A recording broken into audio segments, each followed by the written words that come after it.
কি নির্মম ভাবে ওই নারীকে নিপীড়ন করা হয়। সংগ্রামী বন্ধুগণ, এরপরে সারা দেশের মানুষ ওই যে ধর্ষকদের বিপরীতে দাঁড়িয়ে আমরা সহ সাধারণ মানুষজনকে নিয়ে আমরা সহভাগে একটা আন্দোলন গড়ে তুলি ধর্ষণ ও নিপীড়কের বিরুদ্ধে বাংলাদেশ। সেই বাংলাদেশের প্ল্যাটফর্ম নিয়ে আমরা ঢাকা থেকে নোয়াখালী লং মার্চ করেছিলাম। আজকে 5 বছর পরে এসে আমরা দেখি যে আজকে আদালত থেকে সেই রায় দেওয়া হয়েছে।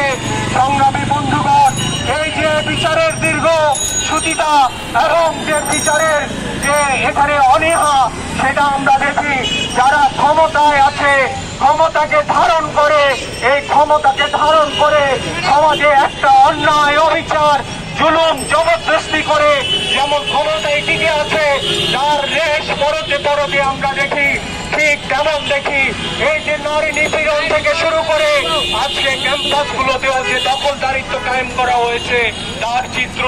সংগ্রামী বন্ধুগণ, ওই জাহাঙ্গীরনগর বিশ্ববিদ্যালয়েও সমাজতান্ত্রিক ছাত্র ফ্রন্টের নেতৃত্বে